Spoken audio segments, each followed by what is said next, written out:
Clive Palmer spending, they say, upwards of $50 million to get and preference deal with the LNP. How much do you think is his most recent tilt at the political power is linked to his coal interests in the Galilee Basin? Well, Mr Palmer wants to build a coal mine in the Galilee right near the Adani coal mine, and Queenslanders want action on climate change, not new coal. So I think that people will have that front of mind when they go to vote, and certainly the sheer amount of advertising that he is funding, I think it's pestering people. I think people actually don't want to be spammed by politicians in every single ad break multiple times when they're trying to watch whatever it is they watch at night. The footy last night was horrendous. Well, this is the thing. You can overdo it, folks, and I think Mr Palmer is spending $70 million. It's really disappointing that that money didn't go to his workers. I know he's now promised that he will pay them eventually, but he's affording the television ads. Why doesn't he actually pay his workers? And people know what happened to the Hyatt Resort in Coolum, and they also know what his track record was in Parliament. He voted to get rid of the carbon price, which directly impacted his financial interests, and then he often didn't actually go to Parliament, and oftentimes he wasn't awake in Parliament. So I think folk deserve a better standard of representation, and I don't think they're going to take kindly to attempts by big money to buy democracy. I think they've had enough of our democracy being able to be bought, and I hope they vote accordingly. Would you go so far as to say that he's trying to buy political influence to look after his own business interests? Well, I don't want to be sued, so I won't say that. But I think when you're spending $70 million on TV ads, and when you want to build a coal mine, and the last time you were in Parliament you voted against climate laws that directly inflated your own profits, then people can probably put two and two together. Given that you mentioned it's essentially buying democracy, do you think that further steps need to be taken, perhaps a cap on advertising spending during election campaigns? Yeah, look, the Greens are sick of money being wasted on election campaigns when we have folk that don't have a home, when we have kids that go to school without breakfast in their bellies. It is a waste of money.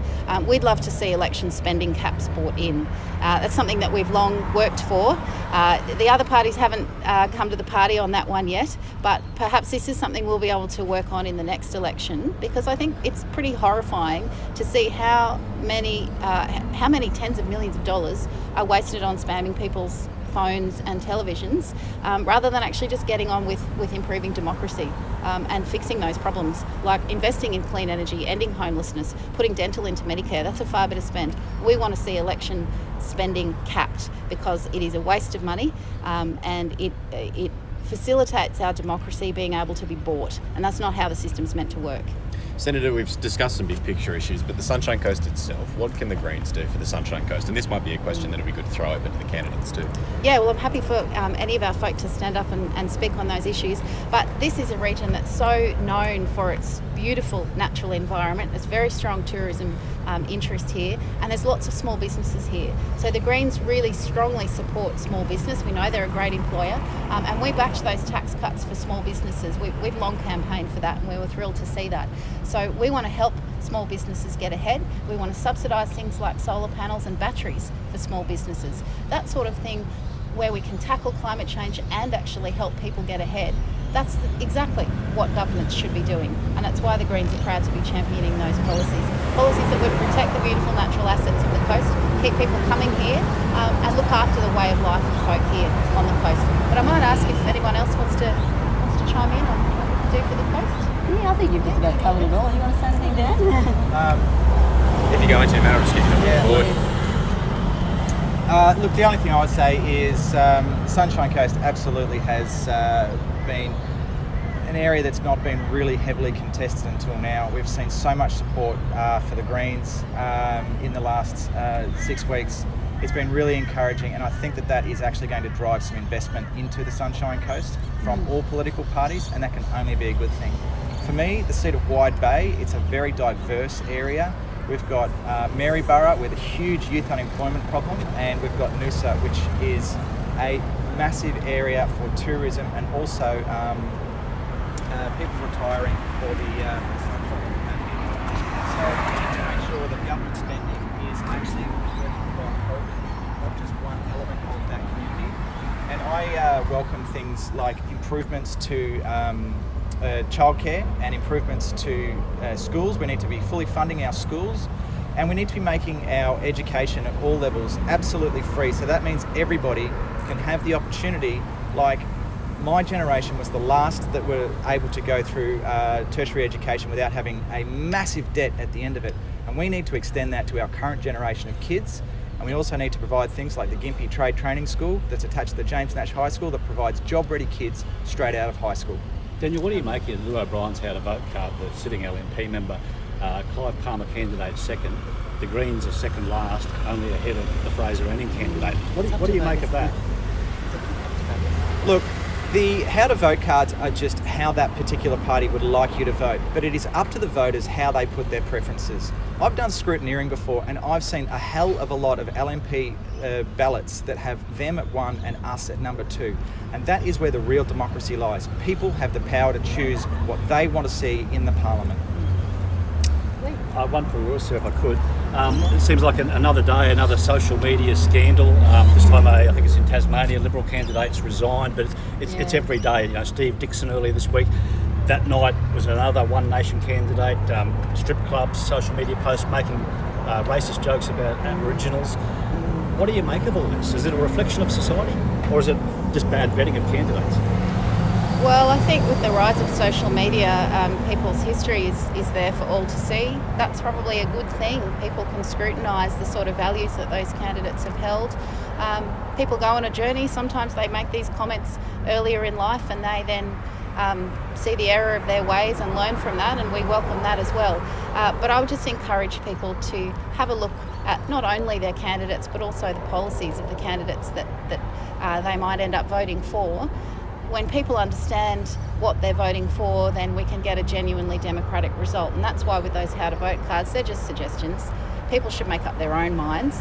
And watch the news, do a bit of research if you've got the time. We Greens put our policies up on our website. They're there for all to see. We're big on transparency. So we would really encourage people to just do a bit of double checking about the folk that are putting their hand up. Your vote is a very precious thing. It's a very powerful thing. And indeed, in this election, we may well see a change of government, and the Senate will be very important. It's going to be very close as to who's got that role of influencing whether government policy can pass or not in the Senate, and whether it can be improved and strengthened like the Greens like to do. So I would encourage people to have a look, do a bit more research than perhaps they have in previous elections. I know people are busy these days, but this is a really important election, and we'd love to see people vote for hope and vote for confidence in their democracy again, and vote for a cleaner sort of politics that represents people and the planet, not corporate profits. What sort of contribution do you think Clive Palmer could make to the Senate? And every chance that he's top of the list, and he's spending a lot of money, he's apparently polling pretty well. How would you think he would go in the Senate rather than House of Reps like last time? Well, I think it'll be a really stark choice for Queenslanders. The Senate position on the way the polling's looking at could come down to Mr Palmer or myself. Now, I've been in the role since 2010, and I think people know what they get when they vote for Greens. They get integrity, they get people that stand up for the planet and stand up for the community, that don't take corporate donations, that will work for climate action, that will work for things like free childcare and dental into Medicare and addressing homelessness. So I hope that people want that kind of positivity and that kind of practical solution to the issues that we're all facing. I've seen some of Mr Palmer's ads and they don't really work for me, so maybe other people will feel the same. Larissa, maybe just lastly, we're about to head down to Ted O'Brien's office for a climate strike with a bunch of school kids. How do you think that he'll react to that, firstly? And secondly, shouldn't these kids be in school?